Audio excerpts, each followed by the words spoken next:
चिराग पासवान का वर्तमान और भविष्य का राजनीतिक परिचय दोनों ही हमेशा उनके पिता रामविलास पासवान द्वारा किए गए अतुलनीय कार्यों के कारण सदैव सम्मानित रहेगा। अगर हम लोग बात करें, चिराग पासवान वर्तमान में जमुई के आरक्षित लोकसभा सीट से सांसद हैं। अभी के दौर में युवा नेतृत्व की जब पूरे देश में बात चल रही है, उसमें चिराग पासवान, लालू जी के बेटे तेजस्वी यादव और उद्धव ठाकरे के पुत्र आदित्य ठाकरे सभी का नाम सबसे पहले आता है। लेकिन राजनीतिक जमीन पर जब कार्यों की विवेचना की जाती है और खास करके बिहार में, तब तेजस्वी यादव का नाम सबसे पहले आता है।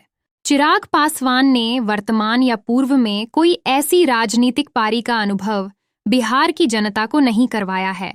अपने जन समर्थन और पार्टी नेताओं को सिर्फ वोट के तालमेल का ज्ञान दिया है। पासवान जाति के अंदर ही अब कई बड़े नेता क्षेत्रीय दलों और राष्ट्रीय स्तर की पार्टियों में हो गए हैं। ऐसे में आरक्षित सीटों पर चुनाव लड़ने के साथ साथ अपने वोट बैंक को बचाए रखने के लिए चिराग ने अब तक कुछ नहीं किया, क्योंकि इनके आपसी पारिवारिक कलह के कारण इन्होंने किसी भी लोकसभा क्षेत्र में अपने नेताओं को चुनावी तैयारी करने को नहीं कहा।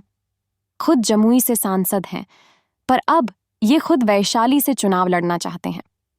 इनके चाचा भी यहीं से चुनाव लड़ने की जिद ठानी हुई है।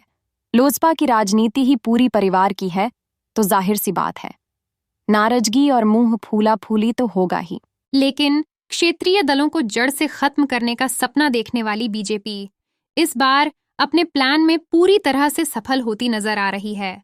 लोजपा अपने आंतरिक कलह के कारण बुरी तरह से इस लोकसभा के राजनीतिक मैदान में हारने वाली है।